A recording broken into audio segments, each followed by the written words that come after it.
Welcome to this explainer. Picture this. You're cruising down the highway, and suddenly your car's check engine light starts flashing violently. Naturally, you panic a little, take it to the mechanic, and they spend weeks tearing the engine apart, trying to fix a mechanical failure. But what if the engine was actually perfectly fine? What if the problem was just a glitch in the car's electrical system, sending completely wrong signals? Today, we're diving into a medical mystery that feels exactly like that flashing check engine light. We're going to explore a scenario where treating the most obvious symptoms completely misses the hidden, interconnected truth of human biology. We'll be looking at the fascinating and honestly sometimes shocking science of how our mind and body are constantly talking to each other. Let's jump right into this with a real, documented medical case. Imagine a 46-year-old postmenopausal woman who suddenly develops severe, truly debilitating social anxiety. Out of nowhere, she's dealing with intense palpitations, she's having trouble speaking, and she even develops this terrifying fear of choking on her own food. Add to that mild depression, extreme lethargy, and completely wrecked sleep. Now, anyone looking at this would say she's having a severe mental health crisis. So naturally, she goes to a psychiatric outpatient clinic. They give her supportive psychotherapy and start her on a standard course of psychiatric medications. Makes total sense, right? Well, here is where the story gets really frustrating. Those initial treatments just didn't work. Her doctors eventually put her on a heavy-hitting antidepressant, sertraline, starting at 25 milligrams and bumping it all the way up to a maximum of 150 milligrams a day over 6 weeks. And the result? Absolutely zero improvement in her mood or her anxiety. Worse yet, she actually started feeling more physically uncomfortable. She started complaining nonstop about this extreme, unbearable dry mouth. Her mental health was continuing to spiral, and the meds were completely failing to fix the so-called engine. But here is the wild twist that finally solved the puzzle. Because her physical symptoms, specifically that awful dry mouth, just wouldn't go away, she was sent over to a rheumatologist. Upon digging a little deeper, she mentioned she also had really dry eyes and some joint pain. They ran some blood tests, and they came back positive for specific autoantibodies, specifically anti-Ro and anti-Law. The final diagnosis? She didn't actually have a primary psychiatric disorder at all. No, she had primary Sjögren syndrome, which is a physical autoimmune disease. Her severe anxiety and depression were literally just the psychological mask of a hidden physical attack on her own body by her immune system. Once they treated her with low-dose steroids and physical medications, all those psychiatric symptoms just faded away. Which brings us to a massive paradigm-shifting question. How on earth did a physical disease, one that usually just causes dry eyes and achy joints, manage to create a severe psychiatric illness like debilitating social anxiety?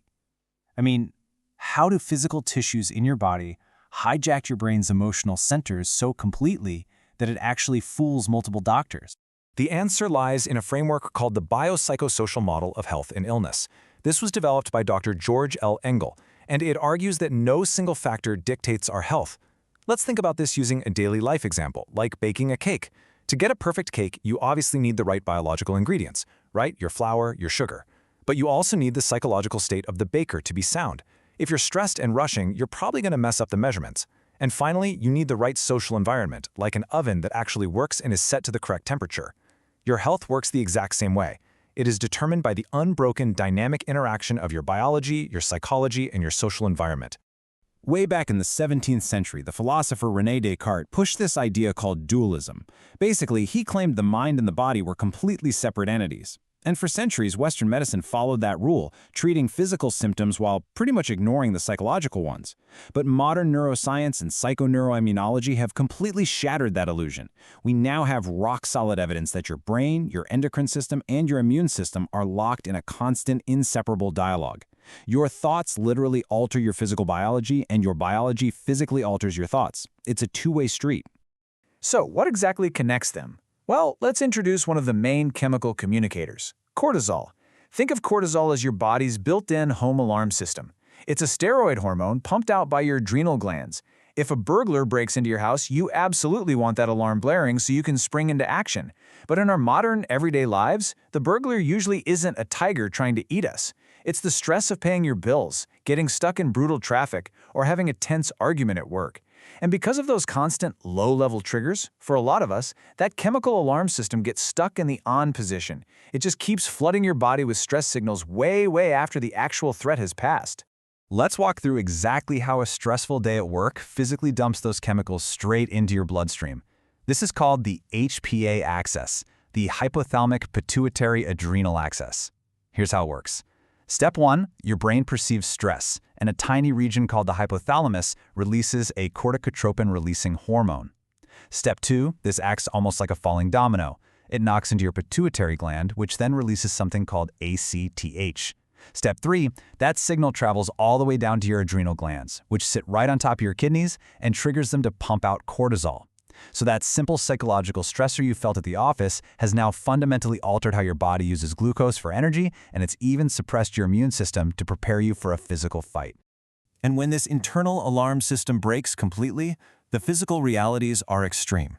If your cortisol is stuck on high for too long, you can develop something called Cushing's syndrome. We aren't just talking about feeling a bit stressed out here. We're talking about actual physical weight gain in your face and belly, purple stretch marks, high blood pressure, and bones that get so weak they fracture easily.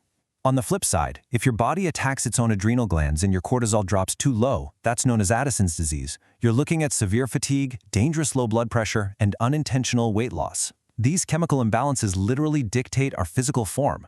Now let's look at this bidirectional loop from the other side, starting with how the body tricks the mind. Just like our very first case with Sjögren syndrome, other physical autoimmune diseases routinely masquerade as psychiatric conditions. Take systemic sclerosis, a disease of the connective tissues. It often first shows up in doctors' offices as severe anergia, which just means a total lack of energy, and uncontrollable crying spells. Or look at systemic lupus erythematosus. Lupus can actually present as intense irritability, sudden anger outbursts, and even full-blown psychosis. What's happening is your immune system is releasing inflammatory cytokines that literally cross the blood-brain barrier. They are inflaming your brain and causing mental illness. And the absolutely crucial thing to understand here is that this is not some rare phenomenon. It is staggeringly common. There is a 74% incidence of depression in patients with rheumatoid arthritis. Think about that. There's a 64% incidence of depression in lupus patients. Researchers have even found autoantibodies physically floating around in the cerebrospinal fluid of patients experiencing acute psychotic relapses. When your body's tissues are inflamed and diseased, they are actively hijacking your brain's emotional regulation centers. But remember, the dialogue goes both ways. The mind can absolutely break the body too. Let's look at this massive study from the Usher Institute that used the UK Biobank.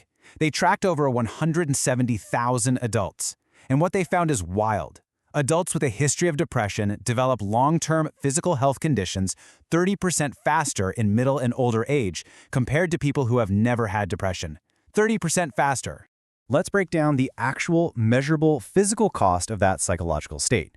Over the course of the study, people with a history of depression developed an average of 0.2 additional physical conditions every single year. To put that into perspective, for every 3 long-term physical health conditions a person without depression develops, someone of the exact same age and sex who does have depression will develop 4. We're talking about highly physical diseases here, things like arthritis and high blood pressure that are being accelerated entirely by the presence of a mental health condition. This mind-body connection is so incredibly powerful that your mere expectations can alter your biology. We've all heard of the placebo effect, right? That's where simply believing a sugar pill is real medicine can actually cause your body to physically heal itself. But there is also the nocebo effect. If you firmly believe that a completely harmless substance is going to cause you pain or give you negative side effects, your brain will literally orchestrate that exact painful reality in your body. Belief alone can produce tangible, highly measurable physical healing or physical harm. All of this beautiful, complex communication network falls under the study of psychoneuroimmunology. This field explores the literal crosstalk between our neuroendocrine system and our immune system. For instance, your parasympathetic nervous system uses something called the vagus nerve to secrete acetylcholine, which directly modulates how your immune cells behave. We literally have neurons that can tell immune cells to deactivate, calming down neuroinflammation just by releasing neurotransmitters. It is physical proof that a peaceful mind actively signals the immune system to stand down and start healing. And the cool part is, we're already seeing the practical applications of this in modern medicine today.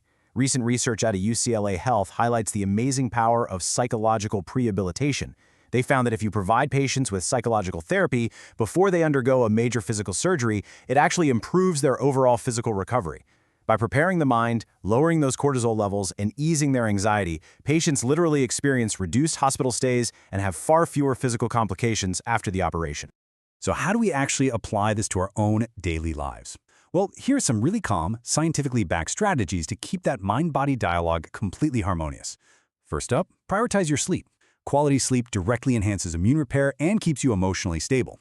Second, get some regular physical activity. It acts as an incredibly powerful, natural antidepressant. Third, try some mindfulness and deep breathing. When you control your breathing, it physically stimulates your parasympathetic nervous system. That's your rest and digest mode, which directly lowers that cortisol alarm we talked about. And finally, just laugh. Genuinely laughing releases endorphins and actively suppresses the cortisol production in your blood. We've seen today that trying to treat just the mind, or just the body, is essentially like trying to fix a complex car engine by only looking at the tires. It doesn't make any sense. The science is totally undeniable at this point. Your mental states and your physiological processes are forever intertwined in a continuous, beautiful loop. So I want to leave you with this one thought to ponder as you go about the rest of your day. If your mind and your body are exactly the same machine, what are you feeding your system today? Thanks for watching. Please like, share, comment, and subscribe.